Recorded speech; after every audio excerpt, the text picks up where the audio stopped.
Una gran bienvenida a todos los presentes, que no son pocos, los no pocos que han logrado obtener un sitio en esta sala y muchos más todavía que no han logrado entrar, pero que espero que en este momento puedan vernos en la placita, en la transmisión que se hace en la placita aquí al lado.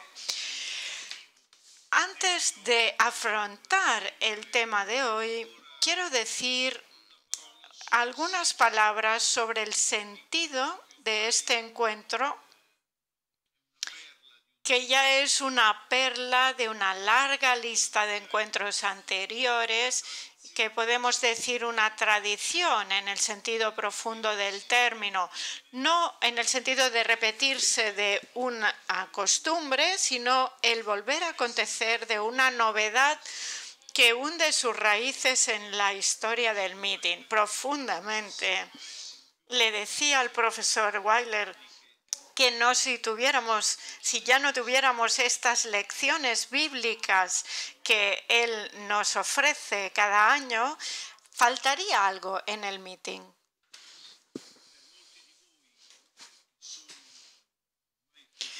Para muchos de los que ya son fieles a estos encuentros y también para quien está aquí por primera vez, quiero decir que el método no se trata de un encuentro a dos voces, sino de una auténtica clase, una lección bíblica que nos va a dar el profesor Weiler. Y ninguno de nosotros está aquí pasivamente. O sea, se nos introduce en una historia que nos concierne, nos atañe y con una intensidad, con una seriedad que no significa ser serios en el sentido de no en el sentido de hacer las cosas seriamente, sino serio, estar serio.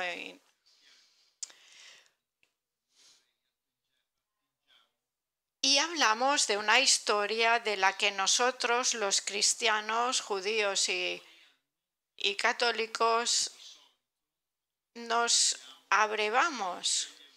Y cada año escogemos un personaje de la Biblia. Siguiendo el esquema del año pasado, podíamos haber elegido a Abraham porque es el protagonista pero el protagonista del meeting de este año, con una gran exposición preparada por Nacho Carvajosa, sobre el que hicimos un encuentro el lunes pasado, podía haber sido Job, pero no, el protagonista de hoy no es Job, sino que es Moisés. Un personaje fundamental de la historia de la salvación, un personaje que, como vamos a ver, tiene muchos aspectos, muchas facetas interesantes, ya en el nombre, que es de gran actualidad, y si me permiten, que ya lleva en sí una provocación: salvado de las aguas. Esto nos remite a hechos sucesos de estos últimos meses, los fenómenos migratorios, un cierto concepto de la acogida o de la no acogida. Pero pueden ver que en el título hay puntos suspensivos. Hemos puesto unos puntos suspensivos. Las fuerzas que mueven la historia, 3 puntos, el caso extraño de Moisés. Por lo tanto, quería empezar pidiéndole al profesor Wiley por qué ha puesto estos puntos suspensivos. Porque sí que hay motivo, ¿no? Como siempre. Bueno, gracias. Esto es lo que más me gusta del meeting, que me hacen hacer grandes encuentros como sacrificio, pero en cambio estas clases, estas lecciones de los amantes de la Biblia son muy agradables. ¿Me pueden dar una botella de Coca-Cola Light? Entonces yo me he traído aquí mi botellita. Bueno, el título original que yo mandé a los responsables del meeting eran: las fuerzas que mueven la historia son las mises que a veces hacen al hombre infeliz, el caso de Moisés. Y el responsable de las exposiciones me dijo: no, esto no se puede hacer.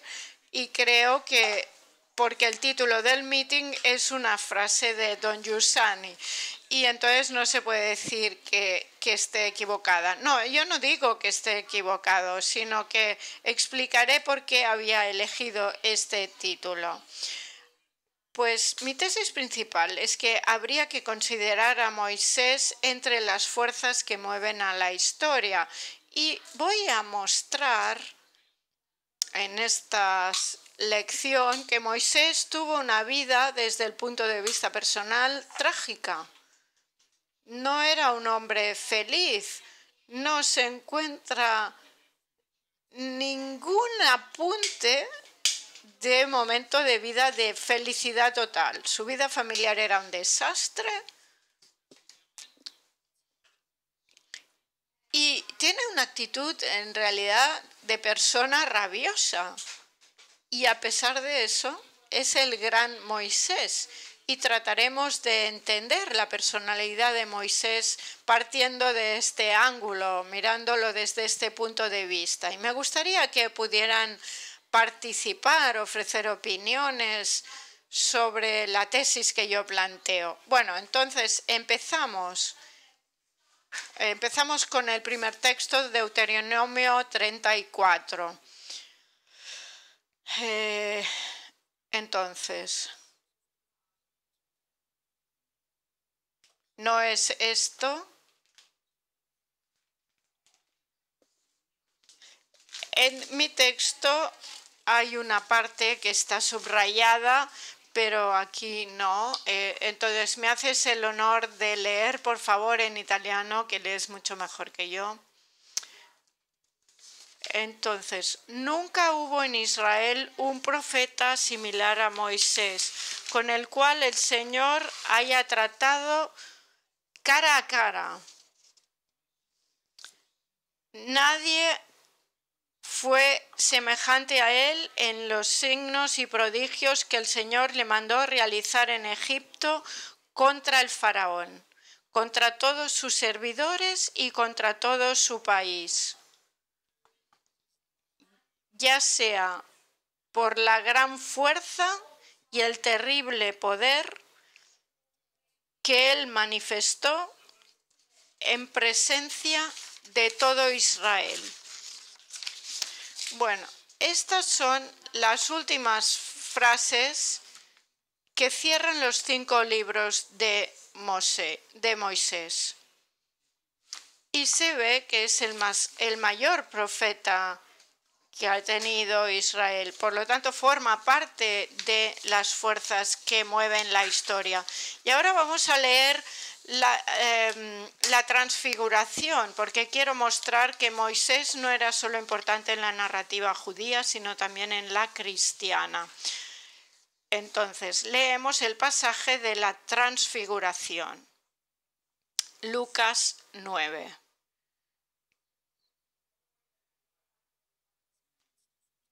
No funcionan las diapositivas. Bueno, lo vamos a leer en cualquier caso. Aconteció como 8 días después de estas palabras que tomó Jesús a Pedro, a Juan y a Santiago y subió al monte a orar. Y entre tanto que oraba, la apariencia de su rostro se puso brillante y su vestido blanco y resplandeciente. Y he aquí 2 varones que hablaban con él, los cuales eran Moisés y Elías, quienes aparecieron rodeados de gloria y hablaban de su partida, que iba a cumplir Jesús en Jerusalén. Y Pedro y los que estaban con él estaban rendidos de sueño, mas permaneciendo despiertos, vieron la gloria de Jesús y a los dos varones que estaban con él. Y sucedió que apartándose de ellos, Pedro dijo a Jesús: Maestro, bueno es para nosotros que estemos aquí. Si quieres, hagamos aquí 3 tiendas, una para ti, una para Moisés y otra para Elías. Bueno, esto para demostrar que Moisés es un protagonista también en el Nuevo Testamento y es un protagonista importante. Y si tuviera que elegir unos versículos del Corán, estaríamos aquí 24 horas porque 502 veces se menciona a Moisés en el Corán. Entonces entendemos que realmente no es un personaje cualquiera ni un profeta cualquiera, tiene un papel fundamental. Y ahora voy a presentar mi tesis. ¿En qué sentido se puede decir que mueve la historia? Porque incluso desde el punto de vista cristiano, es más, desde el punto de vista cristiano, que Dios se revela al mundo en 3 fases. Primero a personas, a Abraham, Jacob, Isaac. Luego se revela a un pueblo, que es su pueblo elegido, a Sinaí, que son los judíos.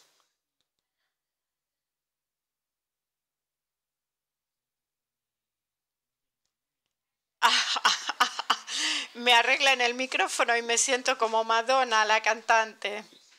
Bueno, entonces, en tercer lugar, se revela a todo el mundo a través de Jesús y esta, por lo tanto, es una fase importante. Según esta tesis, el proyecto de Dios,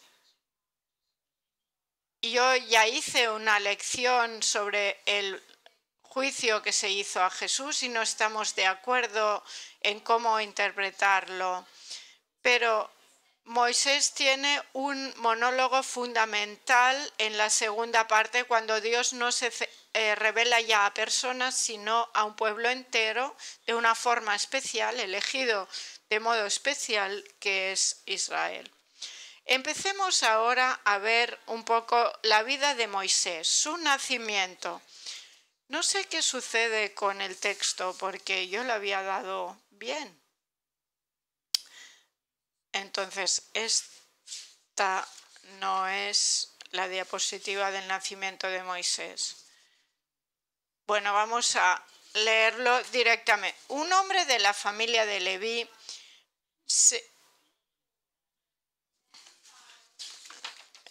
Entonces el faraón dio esta orden a su pueblo: cada varón que nazca, echarlo al río, pero dejen vivir a todas las hembras, a todas las mujeres.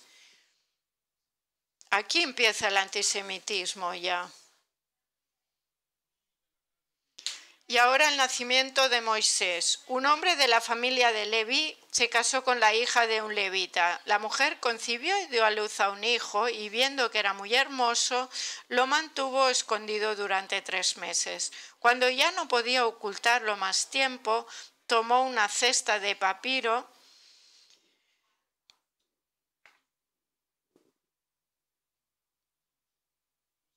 y la impermeabilizó con betún y pez y después puso en ella al niño y la dejó entre los juncos a orillas del Nilo. Pero la hermana del niño se quedó a una cierta distancia para ver qué le sucedía. La hija del faraón, que bajó al Nilo para bañarse, mientras sus doncellas paseaban por la ribera, al ver la cesta en medio de los juncos, mandó a su esclava que fuera a recogerla. La abrió y vio al niño, Moisés, que estaba llorando y llena de compasión exclamó: «Seguramente es un niño de los hebreos». Entonces la hermana del niño dijo a la hija del faraón: ¿Quieres que vaya a buscarte entre las hebreas una nodriza para que lo críe? Y la hija del faraón le respondió: sí. La jovencita fue a llamar a la madre del niño y la hija del faraón le dijo: llévate a este niño y críamelo. Yo te lo voy a retribuir. La mujer lo tomó consigo y lo crió. Cuando el niño creció, y esto es muy importante para entender más tarde la personalidad de Moisés, lo entregó a la hija del faraón, que lo trató como a un hijo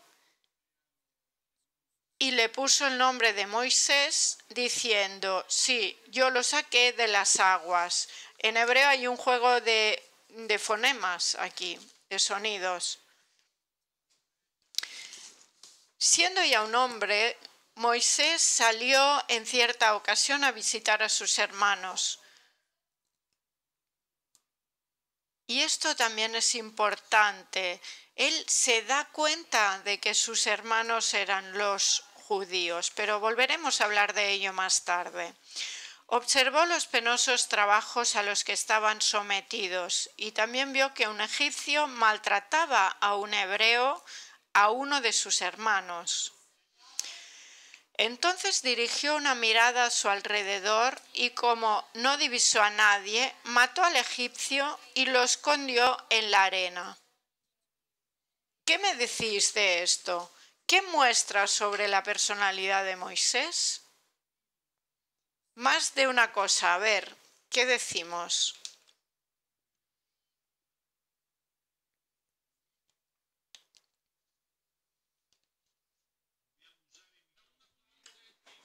Que por un lado sí es una persona impulsiva y también violenta. Ha matado a un egipcio. Pero el lado positivo, ¿cuál es? Una sensibilidad por la justicia. Vio una injusticia y no hizo ver que no se daba cuenta de nada, sino que reaccionó. Pero aquí ya se ve que tiene una personalidad compleja. Por una parte, un sentido de la justicia muy importante, pero por otro lado, una persona impulsiva y que no piensa lo que va a hacer, porque matar a una persona es algo grave y tampoco pensó en las consecuencias, digamos.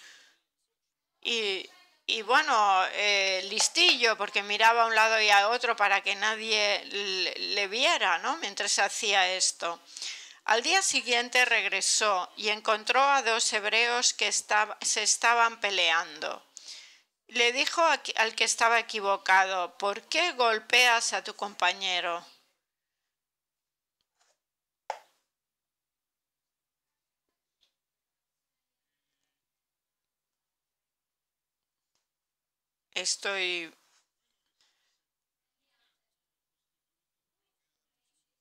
Él le respondió: ¿quién te ha constituido jefe o árbitro nuestro? ¿Acaso piensas matarme como mataste al egipcio? Moisés sintió temor y pensó: por lo visto el asunto ha trascendido. En efecto, el faraón se enteró de lo sucedido y buscó a Moisés para matarlo, pero éste huyó del faraón y llegó al país de Madián. Allí se sentó junto a un pozo. ¿Por qué es significativa esta segunda historia? ¿Qué nos añade sobre la personalidad de de Moisés? Venga, participen. No veo con los focos que tengo en la cara, pero les pregunto: ¿qué añade este episodio que acabamos de leer? Cuando dice a uno de los que se están peleando: ¿por qué golpeas a tu compañero? ¿Ha sentido vergüenza? No, porque él es ciego en la justicia. protesta contra el egipcio igual que protesta contra el hebreo. Para él la justicia es importante, pero no tiene pertenencia. Es una persona con un sentido de la justicia alto. Pero también ahí es agresivo, ¿no? ¿Estáis de acuerdo? Ahora sí entiende las consecuencias de su primer acto y se escapa a Madián. Bueno, seguimos adelante y luego volveremos a hablar de lo que pasa en Madián, donde se casa con la hija del sacerdote de Madián. Pero ahora quiero leer la famosa historia de la revelación de Dios a Moisés con la zarza ardiente. Pero a mí aquí lo que realmente me interesa es que Dios se presenta a Moisés. Realmente esto se ve porque después con la historia de José, el contacto entre Dios y el pueblo parece haber acabado. Y en cambio, ya no se habla de una persona individual. Dios se acuerda de su alianza con Isaac, Jacob, Abraham y dice, tengo que ser fiel a esta alianza. Ahora Moisés ya no es un individuo, es un pueblo entero. ¿Y cuál es la reacción de Moisés? Moisés resiste, dice, ¿por qué me tienen que creer? ¿Me creerán? Entonces Dios hace milagros para convencer, para que él pueda hacer milagros para convencer que es un mensajero de Dios. Y Moisés dijo al Señor, Señor, yo no soy un orador, no lo era en el pasado y no lo soy desde que hablaste a tu siervo, porque soy lento en la palabra y en la lengua. Y el Señor le dijo, ¿quién hizo la boca del hombre? ¿Quién hace que uno sea mudo, sordo o ciego? ¿No soy yo el Señor? Pues va. Yo estaré con tu boca y te enseñaré lo que tienes que leer. Y el Señor dijo, por favor, manda a tu mensajero por medio de quien querrás. Y la ira del Señor se encendió contra Moisés y le dijo, Dios se enfada porque dice, ¿por qué resiste Moisés? Moisés dice que no sabe hablar, pero no sé cuánto esto sea creíble.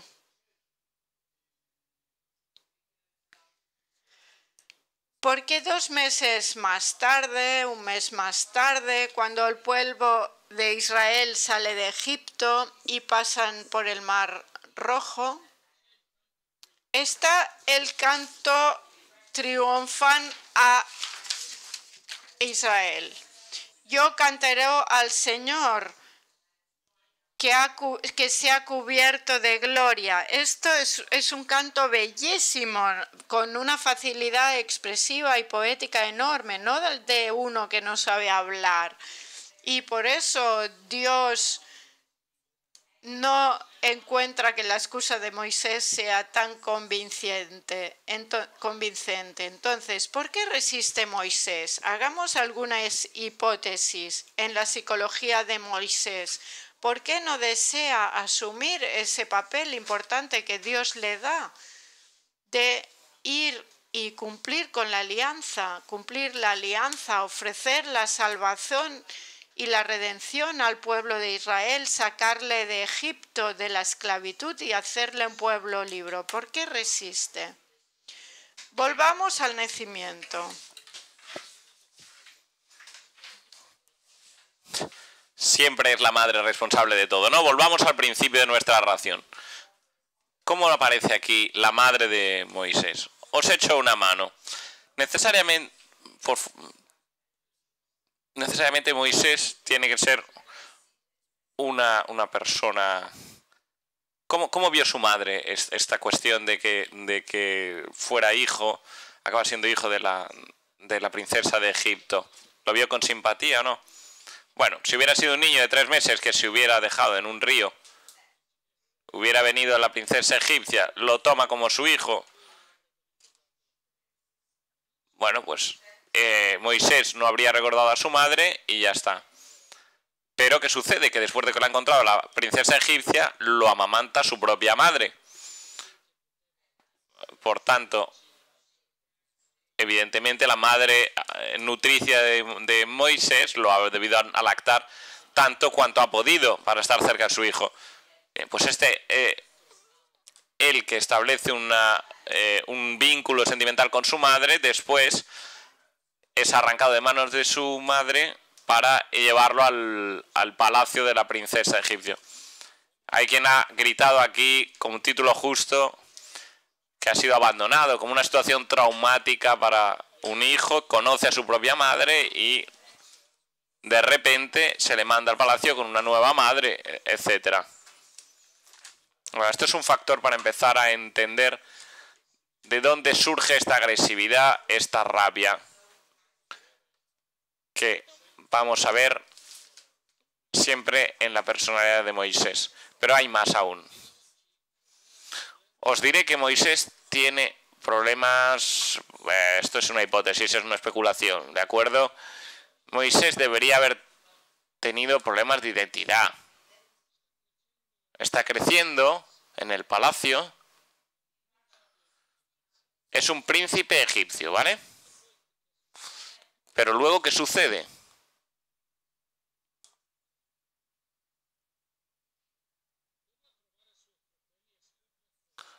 Vuelve y encuentra con sus hermanos y ¿qué descubre? No solo que no es un príncipe, sino que es un esclavo, porque los judíos, los hebreos son esclavos. Pues esto también es una experiencia bastante traumática. ¿Soy un príncipe de los egipcios o soy un esclavo entre los hebreos, como los demás hebreos? Bueno, y vemos que en esta fase de su vida lo que le pide Dios es difícil. Es una especulación por mi parte, pero podría ser muy difícil para él porque tiene que tener en cuenta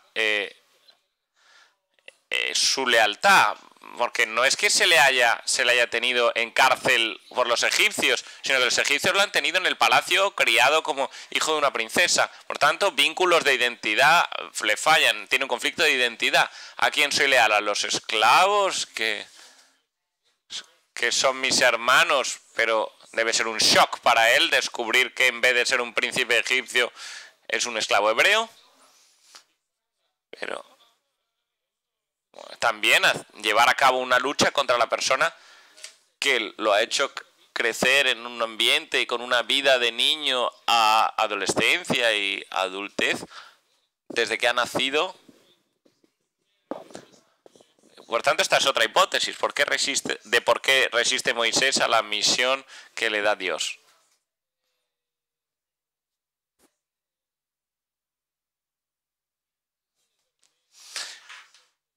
No es verdaderamente que se sienta inadecuado, sino que tiene un conflicto interno de entender y aceptar rápidamente que no solo que es un esclavo, sino la persona elegida por Dios para esta responsabilidad tan importante. Yo tengo mucha empatía, mucha simpatía de la situación en la que se encuentra y para mí, desde el punto de vista psicológico, es una explicación más convincente de por qué se sentía inadecuado. Tenía un conflicto de identidad y necesitaba tiempo. Y y Dios está un poco expressis verbis, enfadado con Moisés, ¿no? Te pido que lo hagas, que cumplas con la liberación de mi pueblo y tú me dices que no puedes, que no sabes hablar, ¿no? Tanto, aparte de ser impulsivo. Bueno, pues, ¿ves? Tenemos ya una base para ver también en el futuro la complejidad de esta persona.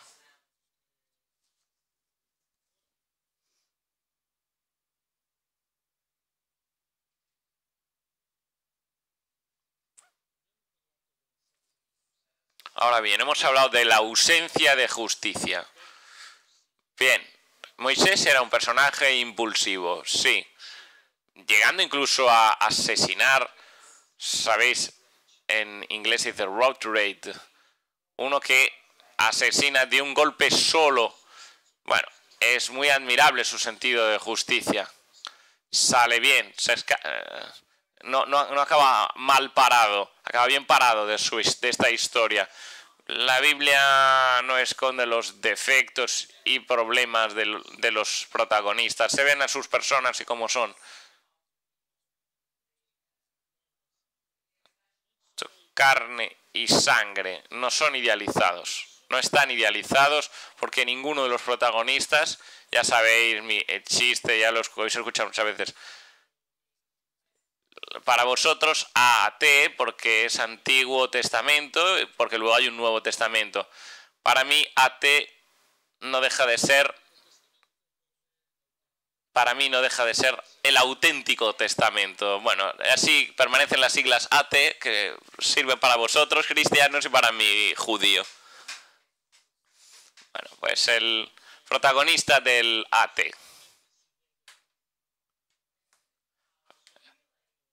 Los protagonistas de este AT, de este Antiguo Testamento o Auténtico Testamento, son humanos, ¿no?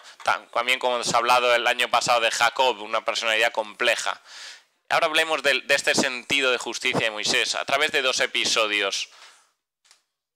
Os recuerdo que Moisés, en el momento histórico, la revelación de Dios al pueblo en el Sinaí, donde se le ha dado la ley, la Torá, los 10 mandamientos.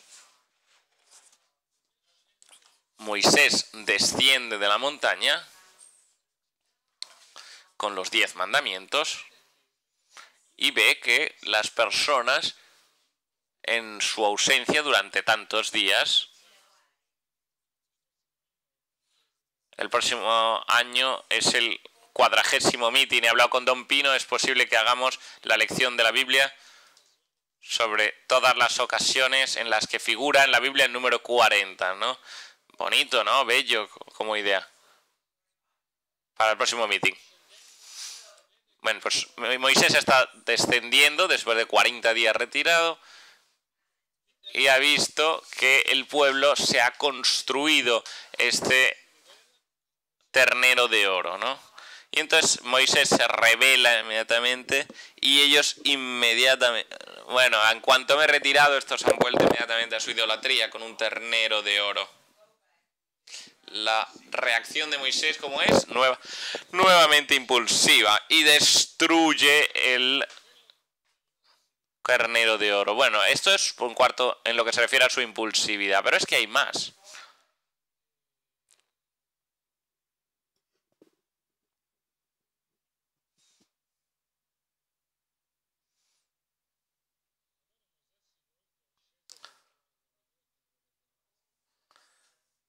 Entonces Moisés se giró con las tablas de la ley en las manos. Las tablas y la escritura eran de Dios. Y entonces Josué, oyendo el clamor del pueblo que gritaba, le dijo a Moisés: hay gritos de guerra en el campamento. Pero Moisés respondió: no son cantos de victoria ni alaridos de derrota, lo que oigo son cantos de coros alternados. Cuando Moisés estuvo cerca del campamento y vio el ternero y las danzas, la ira de Moisés se enfureció y arrojando violentamente las tablas que llevaba en sus manos, las hizo añicos al pie de la montaña. Después tomó el ternero que había hecho, lo quemó con el fuego y lo trituró hasta pulverizarlo. Luego esparció el polvo sobre el agua y se la hizo beber a los israelitas. Aquí la justicia se convierte en dura, ¿eh? Cuando Moisés vio que el pueblo estaba sin freno, porque Aarón lo había tolerado, se detuvo frente al campamento y exclamó: los que están de parte del Señor vengan aquí. Todos los hijos de Leví se agruparon a su alrededor, y él les dijo: así dice el Señor, el Dios de Israel, que cada uno se arme de su espada, que recorran el campamento pasando de una puerta a otra, y maten sin tener en cuenta si es hermano, amigo o pariente. Los hijos de Leví cumplieron la orden de Moisés, y aquel día cayeron unas 3000 personas del pueblo.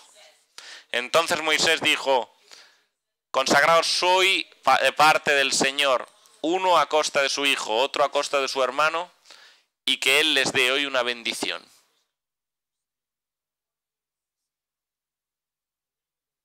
¿Qué vemos aquí?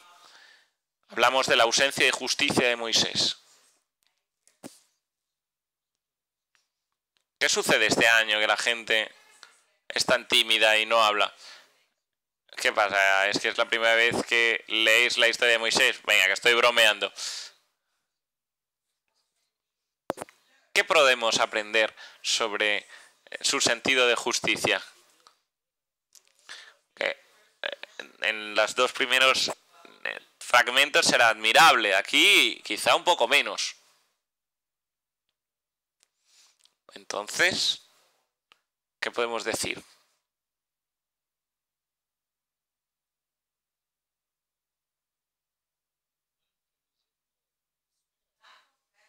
¿Le falta la misericordia? Sí, falta misericordia. Es la justicia neta. Han pecado, tienen que pagar el precio. No hay misericordia, no hay perdón. La justicia debe hacerse y el que ha pecado debe pagar su precio. Tremendo, ¿no? Dice: id a matar a vuestros hermanos e hijos, independientemente de todo. La justicia pide esto, lo requiere, es una especie de justicia un poco tremenda, ¿no? Falta misericordia. Y aún hay algo peor.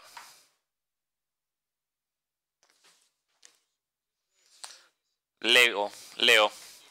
Entonces dijo Dios a Moisés: venga los daños que los medianitas han hecho a Moisés. Después irás a reunirte con tus padres. Entonces Moisés dijo al pueblo: que algunos de vosotros se equipen para el combate y ataquen a Madián para ejecutar contra ellos la venganza del Señor.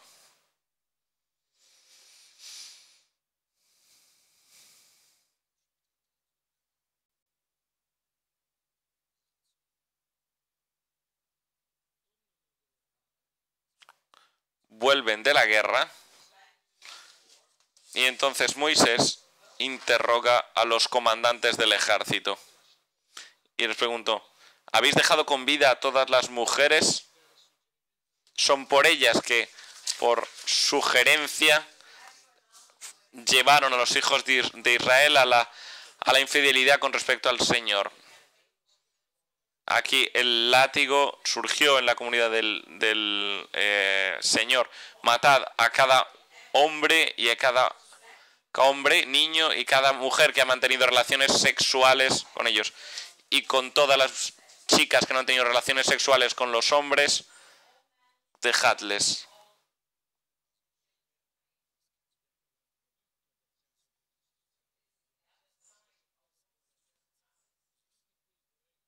Aquí también me gustaría hacer un apunte. Es una historia dura, difícil, ¿de acuerdo?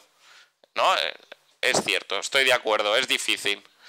Pero lo primero, veamos que también en este caso se da un paralelismo entre la pequeña historia al principio de su vida, porque hemos visto, ha hecho justicia con los egipcios, la misma justicia con los dos hebreos que criticaban. También en este caso hace justicia tremenda, con los madianitas: matad a todos los hombres y mujeres, a todos. Pero es que ha hecho la misma cosa con su propio pueblo. Han matado de entre ellos a 3000. No favorece a unos o a otros. Siempre, como ha dicho la señora, por ningún lado se ve la misericordia. ¿Qué es lo que también se ve aquí? Es duro para nosotros leer esto. pero es su lealtad absoluta a Dios. Está mostrando su lealtad absoluta a Dios. En ambos casos, el pecado más grave era que la gente ha quebrado la alianza, no ha mostrado la lealtad a Dios. Tanto con el ternero de oro como con los madianitas. Para Moisés, esto es simplemente inaceptable. Pero la justicia de Moisés es dura. Sí. ¿Cómo se explica esto? ¿Cómo se explica este dualismo? Por una parte, justicia. A ver, ¿dónde tenemos aquí a los psicoanalistas? Que salgan los psicoanalistas a psicoanalizar a Moisés. Entonces, ¿qué decís de esto? Del hecho de que no tenga misericordia. Se debe a su madre. Está pensando.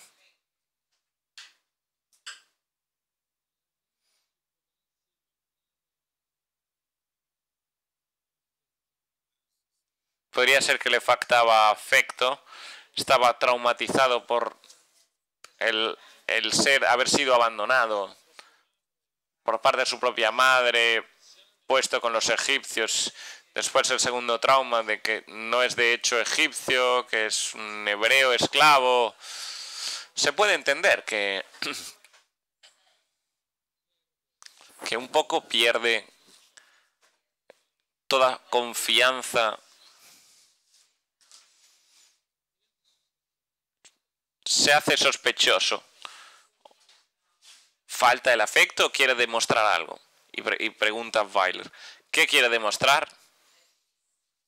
Que es justo.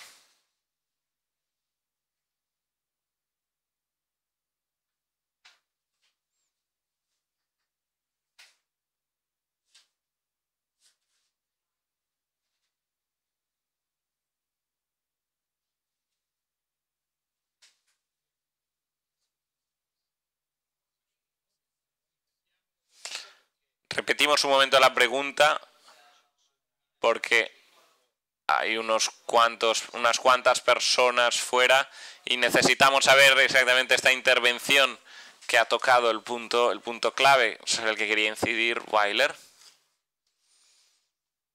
Diga la señora. Un poco ágiles, si fuera posible, no nos alarguemos. La pregunta: ¿por qué Dios ha querido todas estas muertes, todos estos asesinatos? Bueno, yo no puedo responder sobre por qué Dios ha querido todas estas muertes. Me pregunto a veces también por qué ha querido Dios que yo nunca pueda comer el jamón de Parma. Y bueno, no encuentro una respuesta. Pero yo como judío no puedo. Pero me dicen que es muy bueno. Los españoles hablan del jamón de pata negra y dicen que si no lo has comido no lo has vivido. Y bueno, pues yo, porque Dios no me lo permite, pues no tengo respuesta. Yo un día lo preguntaré, espero. Bueno, yo no respondo a por qué Dios lo ha querido, pero es un poco una provocación. Aquí estamos entre amigos, justamente, ¿no? El meeting por la amistad entre pueblos.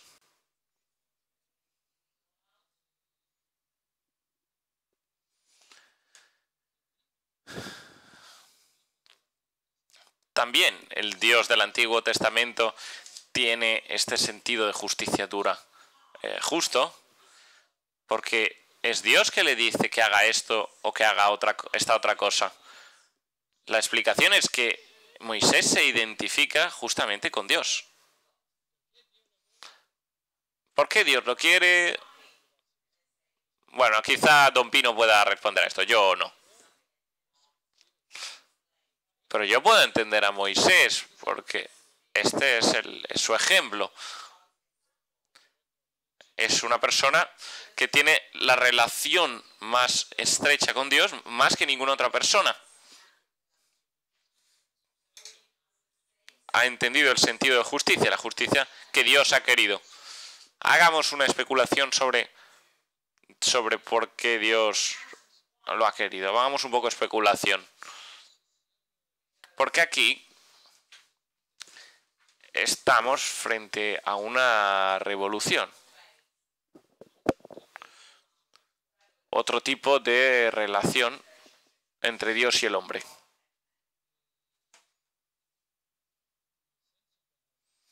En el sentido de la alianza. La alianza requiere una lealtad absoluta tanto a la persona en su vida, también en el futuro del pueblo, etc.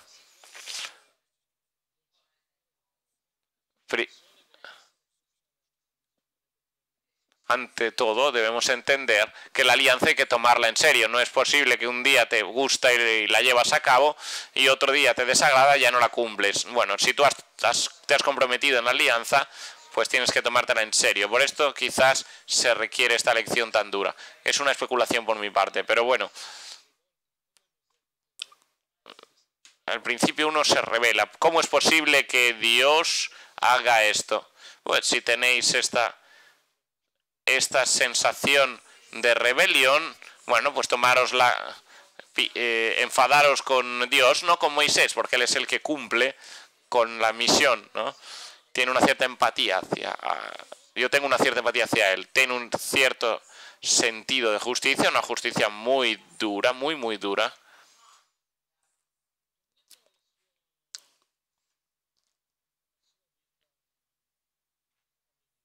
Volvamos a la vida familiar.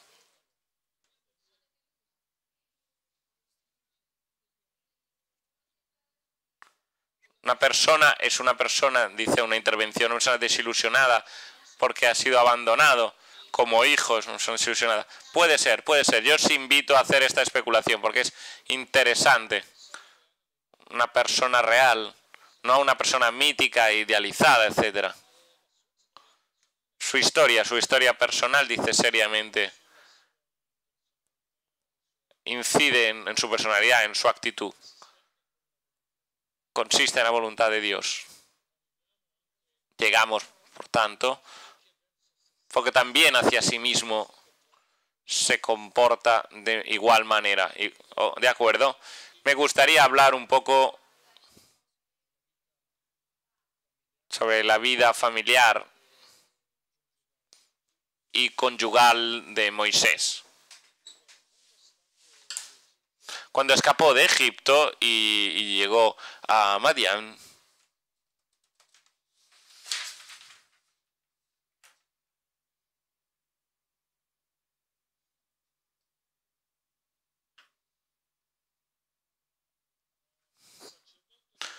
el sacerdote de Madián tenía 7 hijas. Estas fueron al pozo a conseguir agua para dar de beber el rebaño de su padre. Llegaron los pastores y las expulsaron. Aquí el sentido de justicia de Moisés. Moisés comenzó su defensa y dio de beber a sus ganados. Un poco nos recuerda a Jacob, ¿no? Es un buen tipo. Un poco nos recuerda a Jacob cuando encuentra a Raquel.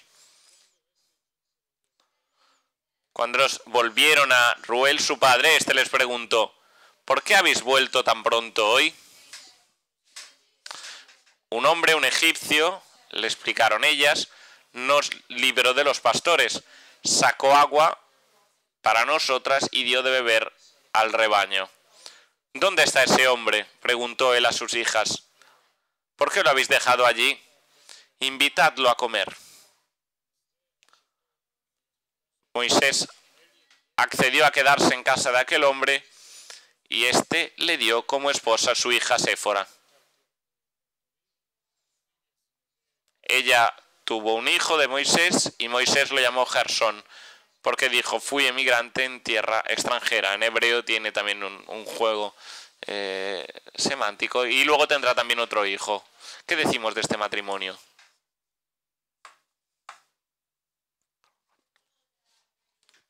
Matrimonio combinado.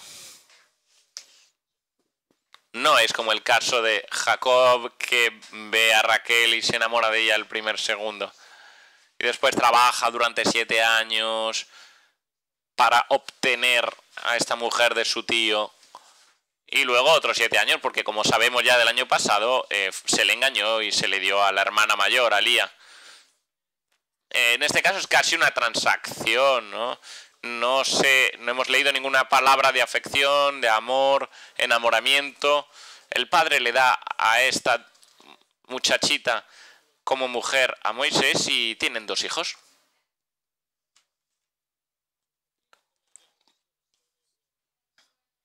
Un poco como hemos visto la historia de Abraham y Sara, ¿no? Aquí tampoco hemos leído de afección, amor entre ellos. O como Isaac y Rebeca. No es como la de Jacob y Raquel. Moisés finalmente vuelve a Egipto para llevar a cabo su misión de sacar de allí al pueblo de Israel, y la mujer y los 2 hijos desaparecen de la crónica. No están allí.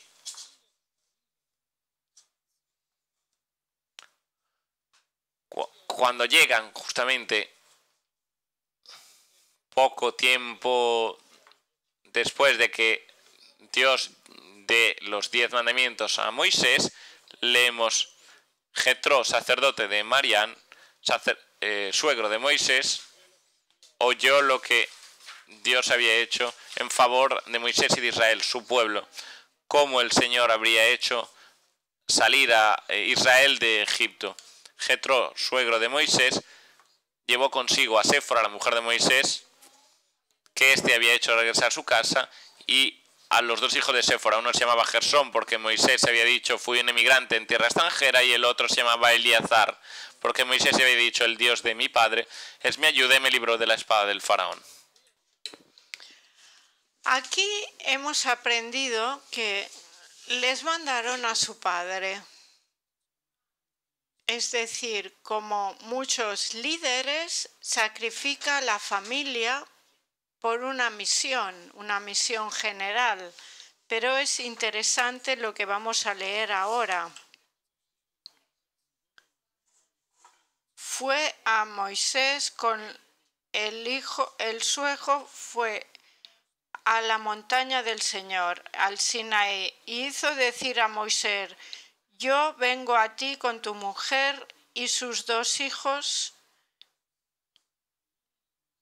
Entonces Moisés salió enseguida al encuentro de su suegro.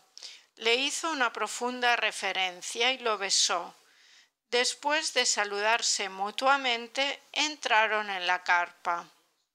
Moisés relató a su suegro todo lo que el Señor había hecho al faraón y a los egipcios a causa de Israel, las dificultades con que habían tropezado en el camino y cómo el Señor los había librado. Aquí es interesante lo que no leemos. ¿Qué os esperabais que hubiera hecho Moisés? ¿Saludar a su mujer, ver a sus hijos, quizá a invitarles a entrar en la carpa? Y no, saluda al suegro y hablan de otras cosas, como Trump y Putin. Es decir, había estado separado de su mujer y de sus hijos durante un tiempo, no poco tiempo, y no tiene ningún interés en decir cómo está mi mujer, cómo están mis hijos. Se pone enseguida a trabajar, y aquí se crea el sistema jurídico de los jueces, etc. Entonces podemos entender otra vez aquí 2 cosas: que las fuerzas que mueven la historia hacen al hombre feliz no siempre es aplicable, porque este no es el comportamiento de un hombre feliz.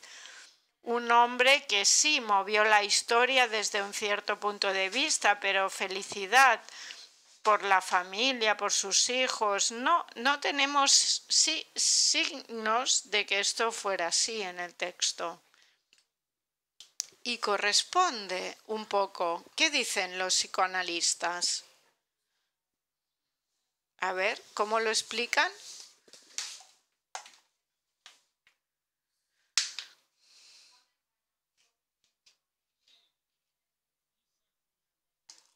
Sí, no sé cómo fueron las cosas cuando estaba en el palacio de Egipcio, fue abandonado por su madre. Esto nosotros que no somos profesionales podemos entender que su vida familiar era muy carente. No tiene ejemplos. Quizá no se muestra el aspecto familiar, pero otra forma de felicidad que vive Moisés. Por lo tanto, las fuerzas que mueven la historia son las mismas que hacen feliz al hombre. Se muestra en otro aspecto, en otra forma de felicidad, en su relación con Dios. Sí, me has robado las palabras de la boca, has dicho bien, pero tampoco encuentro en la Biblia ninguna expresión de felicidad en esa relación. Moisés es leal, eso lo hemos visto, es muy leal.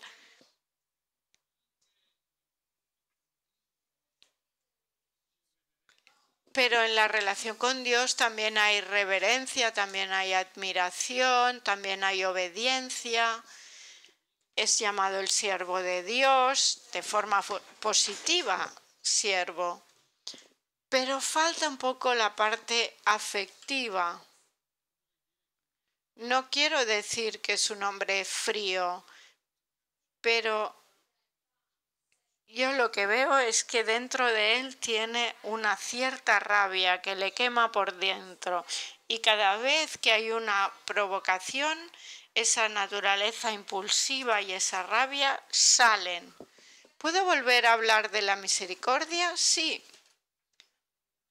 Moisés era leal a Dios, pero yo creo que tiene una imagen no completa de Dios, porque al no haber recibido la base que la Biblia llama el lembo de Dios, el seno, perdón, de Dios personificado en el seno de la madre, no lo ha percibido por sus vicisitudes personales, no ha conocido ese lado profundo, ese lado femenino, el seno de Dios, no ha conocido por lo tanto la misericordia.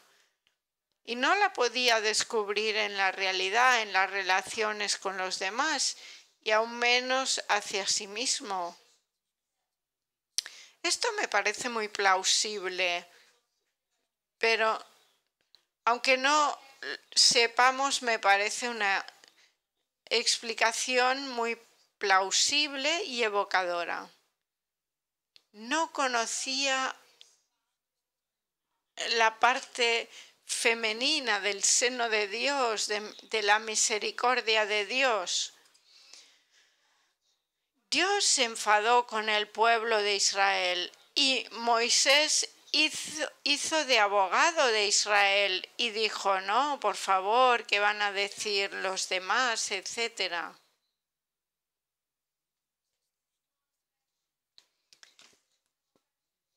Es un sentido de justicia más que un afecto.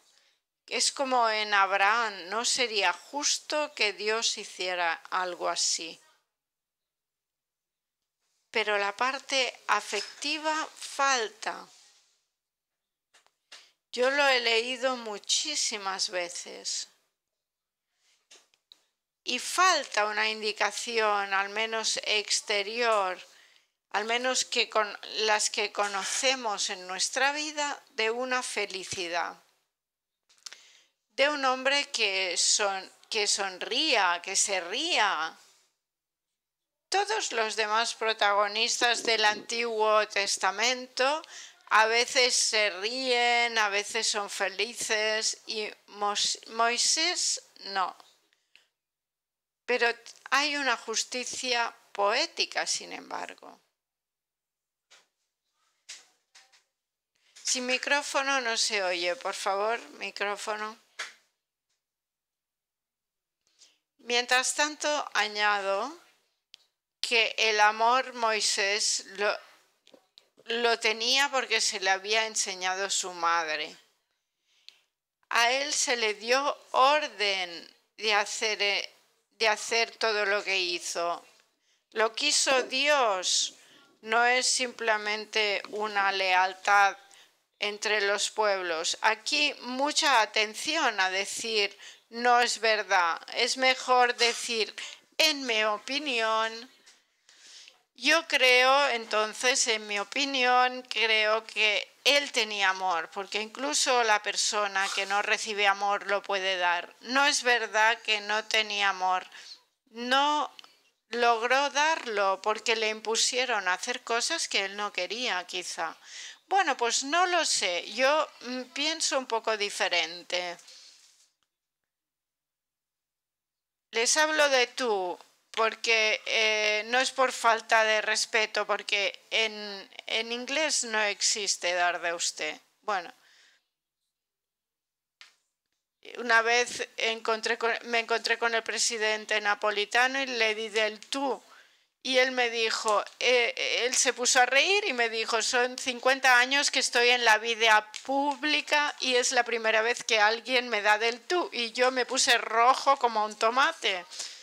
Pero bueno, entonces, ¿por qué no comparto totalmente tu reflexión? Pues sí, tenía el amor de la madre, pero pueda ser que también se hubiese sentido traicionado porque de un día para otro su madre le entregó a otra persona y el joven no podía entender por qué.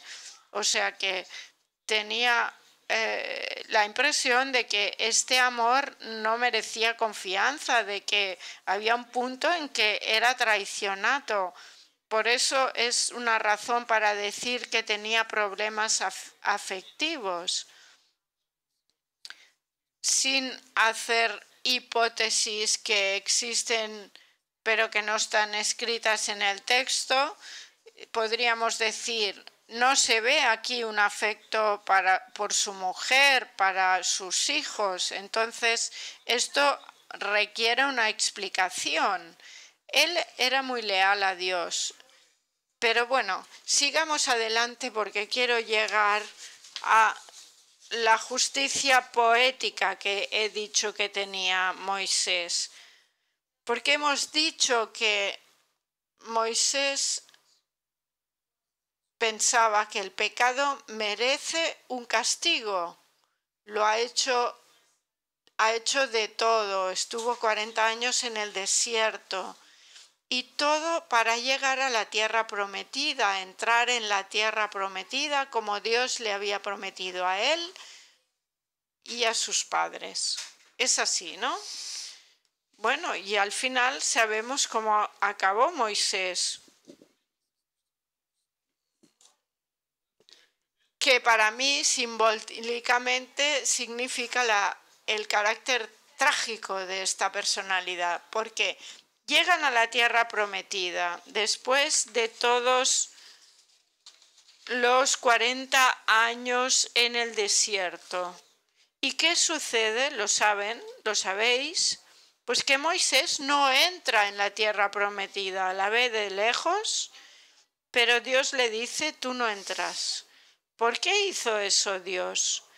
Hay que dar dos explicaciones.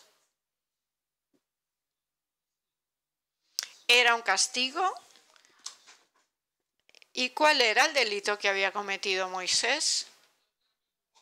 Que había dudado de Dios, sí, pero había dudado de Dios de una forma que nos parece nada, o sea, una tontería, porque la gente de Israel, como siempre, se quejaba. Nosotros, los judíos, nos quejamos, nos gusta quejarnos. No está mal quejarse, sobre todo cuando se trata de justicia. Bueno, se quejaban, ¿por qué nos has hecho salir de Egipto y no hay agua? Y Dios estaba exasperado ya. Y le dijo a Moisés, toca a la roca, háblale y saldrá agua de la roca. ¿Qué hace Moisés? Le da un golpe de bastón.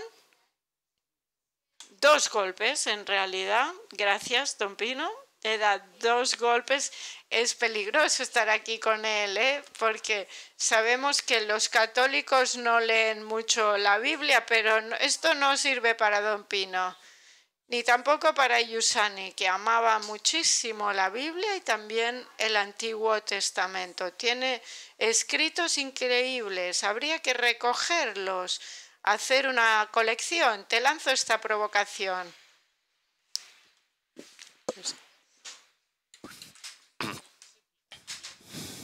Escuchad, vuestro sentido de justicia. Bueno, Dios ha dicho, habla que sale el agua. Y Moisés golpea la piedra y sale el agua. ¿Y por esto no ha entrado en la tierra prometida? ¿Es esto justo? En cierto sentido es una justicia poética, porque Moisés era así. Si es leal con Dios, bien, y si no, se mostraba duro. Y aquí, para mí es algo admirable. Y aquí, Moisés, cuando se le dice que no va a entrar en la tierra prometida, 40 años caminando por el desierto y no va a entrar en la tierra prometida, él no protesta. ¿Por qué? Porque él lo que pide para los demás, lo pide para sí mismo. Ha entendido. Si yo te digo, basta que toques el agua, que no había que hacer bromas con el bastón que sale no tienes que hacer bromas con el bastón en una piedra, que saldrá el agua, tú no tienes por qué dudar. No le tienes por qué decir tú a Dios, pero ¿cómo va a ser posible que esto será? O decirle, por esta tontería no me dejas entrar en la tierra prometida. Bueno, pues esta es una afirmación interesante porque se ve hasta el último punto, la integridad de Moisés. Porque se ve que lo que al principio parecía tremendo, estos castigos,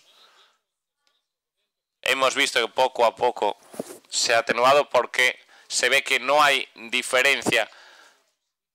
Porque tanto si se trata del pueblo o si se trata sobre otros, cumple la justicia igualmente y llegando hasta este punto en el que la cumple sobre sí mismo. Y él acepta, es difícil pensar en un castigo más duro que este, no poder entrar en la tierra prometida, pero habría otra explicación para que Dios no permitiera entrar a Moisés en la tierra prometida.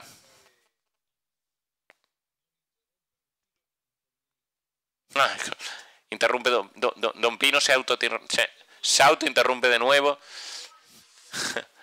Don Pino decía, mejor no interrumpir el hilo de la explicación, pero Weiler dice, quiero ver quiero escuchar esta hipótesis. ¿Qué otro elemento podría ser? Intervienen. Él ha sido educado por los egipcios, por el pueblo egipcio, por tanto, se le ha querido bien por los egipcios. En un determinado momento interviene Dios. Y esto lo desestabiliza porque se da cuenta de que él, siendo hebreo, perteneciente al pueblo, en ese momento sometido por los egipcios, esta intervención lo desestabiliza.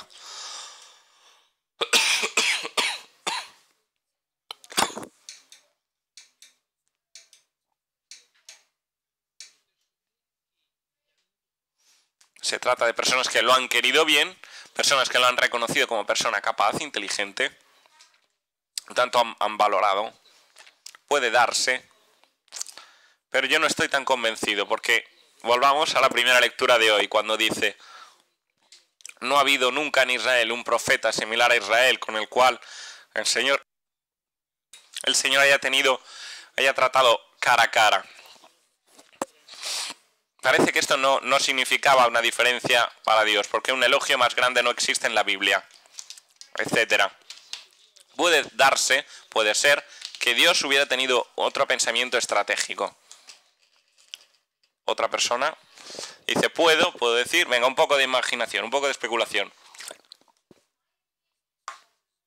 A mi juicio lo que falta a Moisés es una pregunta, una relación personal con Dios. Es como si él fuera solo un ejecutor, un cumplidor. Le falta la familiaridad con Dios. Bueno, si tuviéramos más tiempo, podría incidir en que sí, hacía esta familiaridad con Dios, porque hacía el pleitador por Dios, el que llevaba pleitos en favor del pueblo de Israel frente a Dios. Mi pensamiento es diferente. Perdonad, a ver, otra intervención.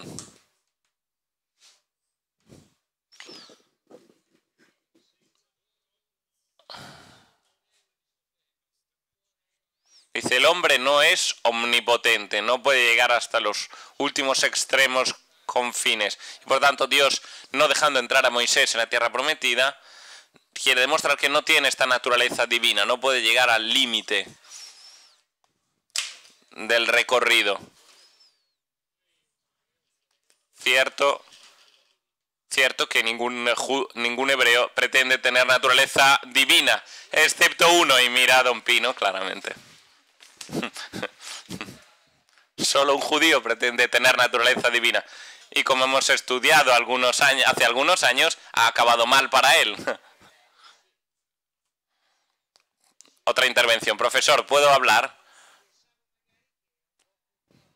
Yo pensaba que quizás podría ser, o como Kierkegaard, que habla del descarto, el riesgo de la fe, o bien otra posibilidad para intentar responder a su pregunta es que en el no dejar entrar a Moisés en la tierra prometida es como si se revelase toda la preferencia cumplida de Dios, pero no es así. Podría ser una paradoja, pero podría ser esta la razón, ¿no? Dios lo prefiere tanto que no le deja entrar. Bueno, yo tengo una respuesta consecuente con lo que hemos dicho hasta ahora. Podría ser que Dios pensara de esta manera. A ver. Uno de los objetivos de Moisés era el de transformar un pueblo de esclavos en un pueblo libre. Y para esto se necesitaba una personalidad dura como la de Moisés. Porque estamos hablando de una transformación muy difícil y al fin de cuentas el pueblo que ha salido de Egipto, todos los que tenían una cierta edad no entraban igualmente porque tenían aún mentalidad de esclavos, no la mentalidad de un pueblo libre, ¿no? Las generaciones que salen más ancianas que salen de Egipto nunca llegarán a ver la tierra prometida. Y por tanto el nuevo objetivo es construir. Eso es. Y ahora para un nuevo objetivo, construir un pueblo en una nueva tierra, la tierra prometida, ya no se puede tener en cuenta, ya no se puede contar con una persona como la de Moisés, y una persona con capacidad de empatía, capacidad comunicativa y simpatía, diferente a la de Moisés. Es decir, Moisés era el líder más apto para recibir la Torá y para transformar toda esta gente, los esclavos, el pueblo, de esclavos en pueblo libre, pero ahora el objetivo es nuevo frente a la tierra prometida. Y ahora se requiere una personalidad diferente. De hecho, ¿cómo se pronuncia Josué? Josué, se pronuncia Josué. Un segundo que quiero acabar mi reflexión, porque también Jesús es como Josué. Jesús. Por tanto, se necesita otro líder. Moisés es el líder para sacar al pueblo, pero ahora que tienen que entrar en la tierra prometida y asentarse, se requiere una persona con capacidad nueva. Y por tanto Moisés ya no es el líder más apto para la próxima fase como líder del pueblo de Israel. Y esta podría ser una nueva razón, porque no podría entrar en el pueblo de Israel y no seguir siendo líder. Y por tanto, elogio magnífico, él se queda mirando, pero ahora necesitamos el liderazgo de una persona diferente. Llegamos a otra conclusión. Mi tesis, que puede ser que esté equivocada, es que si Moisés era una persona feliz, era de una felicidad interior, no lo mostraba. Desde el punto de vista con el que nosotros percibimos la felicidad de las personas, algunas veces una sonrisa, a veces un besito a la mujer, etc. Una pequeña caricia, hijo o hija, que hace tiempo que no ves. Bueno, pues estos gestos en Moisés no se ven. Más bien se ve una rabia que en cuanto se da una provocación sale simplemente el coger las tablas de la ley, tirarlas y destruirlas, va a matar a hermanos y hermanas. Para mí es difícil decir que respecto a Moisés las fuerzas que mueven la historia son las mismas que hacen al hombre feliz. Porque sin duda Moisés forma parte de las fuerzas que cambian la historia de manera decisiva, pero no se puede decir que estas fuerzas lo hayan hecho feliz. Su muerte es trágica, ve la tierra prometida desde lejos y no entra en ella. Acepta lo que le toca porque tiene integridad y dignidad. Por tanto, se puede pensar que a veces a quien tiene que ser líder no debe quizás pensar en su propia felicidad. Hay ciertas veces que el líder justo es aquel que es capaz de sacrificar su propia felicidad para servir a Dios y servir al pueblo. O lo que es lo mismo, que la medida de este tipo de persona no debe ser la felicidad en aquella manera que nosotros interpretamos como felicidad. Es el estar preparado para sacrificar vida familiar, satisfacción personal, etcétera, para cumplir su misión, la misión que Dios le ha dado.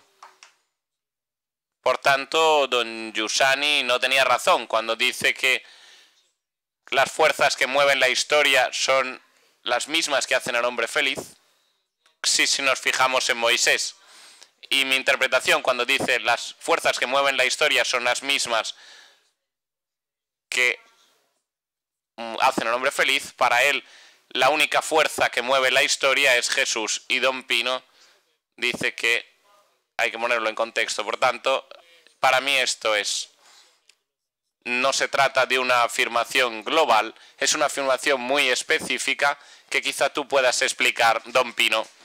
Gracias, señoras y señores.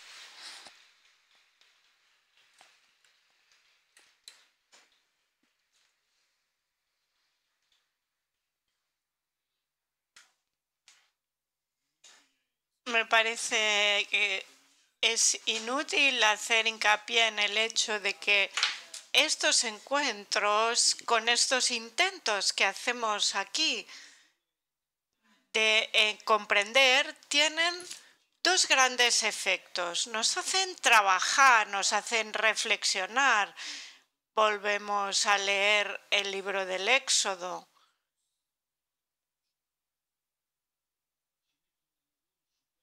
Y nos hacen trabajar sobre nuestra historia como cristianos, porque la historia de Moisés también es nuestra historia.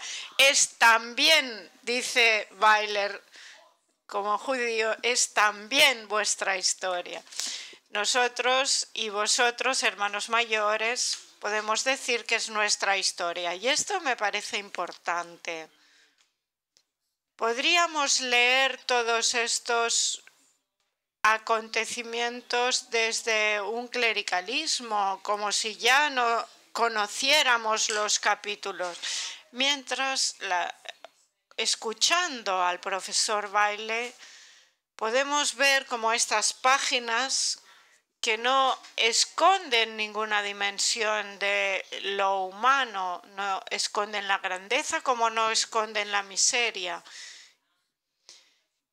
Y nos vuelven a poner delante la implicación más decisiva que el Dios de Abraham, Isaac y Jacob, que es el Dios de Jesús, es un Dios que entra en la historia, es un Dios que pone las manos en la masa, entra en las vicisitudes humanas, en todas las vicisitudes humanas, ninguna excluida. Hay una forma de acercarse a la Sagrada Escritura que la esteriliza, que la deja a un lado, la deja encima, debajo de nuestra vida. En cambio, es una palabra viva, porque es palabra de Dios.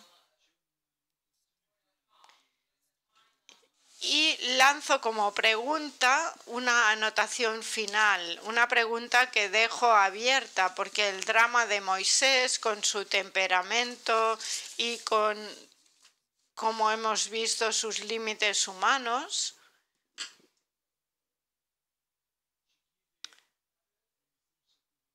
nos pide una conciencia, tener conciencia. Nosotros como cristianos, al menos en el mundo occidental, estamos atravesando el desierto. No sé si va a durar 40 años, podría durar incluso más, probablemente sea así. Y a mí lo que me impresiona de Moisés es el diálogo conmovedor, porque hasta ahora ningún hombre, ningún patriarca había tenido la audacia que tuvo Moisés, que le dijo: si no caminas con nosotros, no nos movemos de aquí. Capítulo 33. Y Moisés le dice: ¿tú qué quieres? Dios, dice a Moisés: ¿tú qué quieres?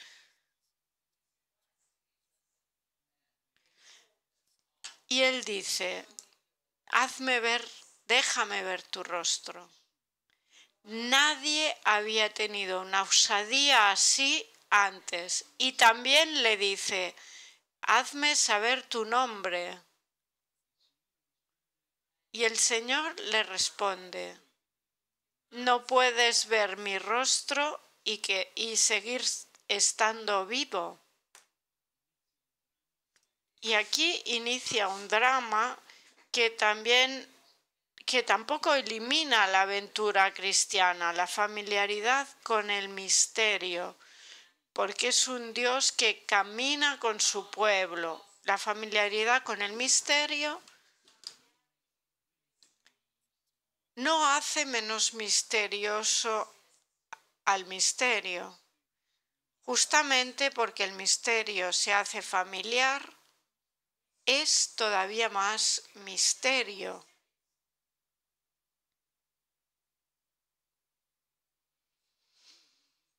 Y la figura de Moisés nos ayuda a aceptar esta familiaridad y este carácter misterioso, esta alteridad de un Dios que quiere participar hasta los últimos pliegues de nuestra humanidad. Y yo siempre estoy muy agradecido al profesor Weiler y espero que podamos seguir. Y el año que viene haremos el número 40 en la Biblia para celebrar los 40 años del meeting.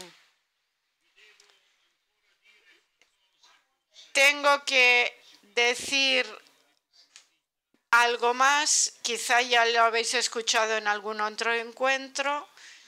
Es el aviso de la recopilación de fondos. Y parto de un dato estadístico. No puedo ahora revelar las cifras, que son importantes y van creciendo, pero tenemos que dar este aviso, porque aunque los periódicos bien informados que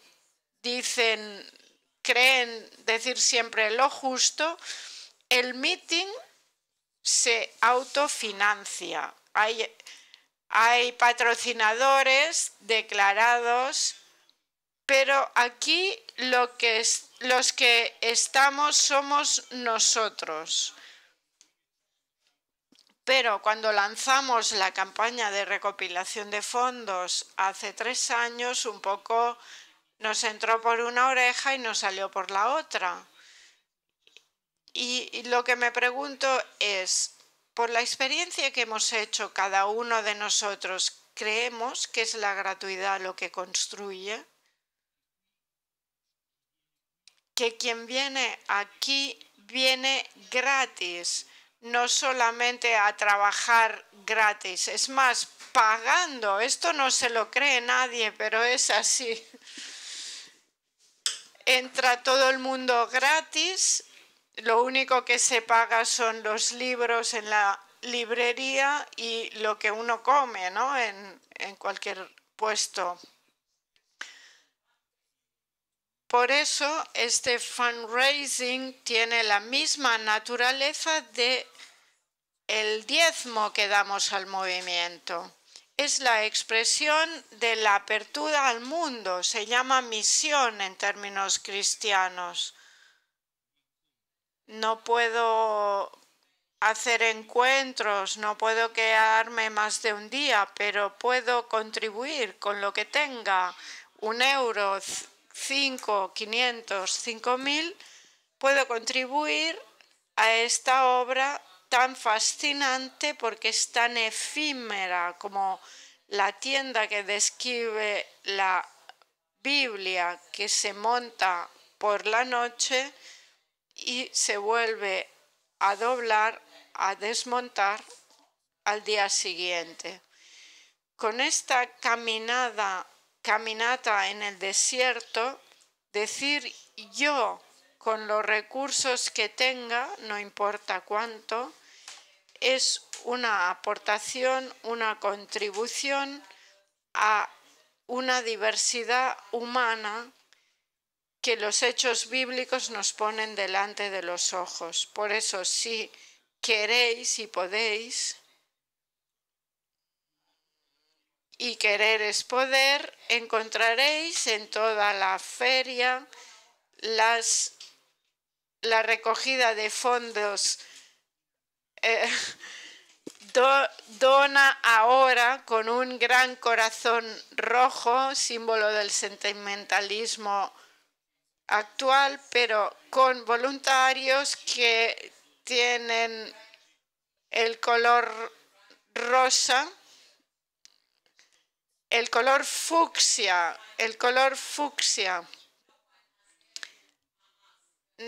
Este es el color, el que enseño en mi tarjeta. Pues podéis donar para que el meeting siga viviendo. Un momentito, porque Weiler dice, si fuera Moisés, no hubiera dejado que fuera el sentido caritativo de las personas en decidir. Él obligó a cada uno de los hijos de Israel a dar. No es discrecional. Está en el Éxodo.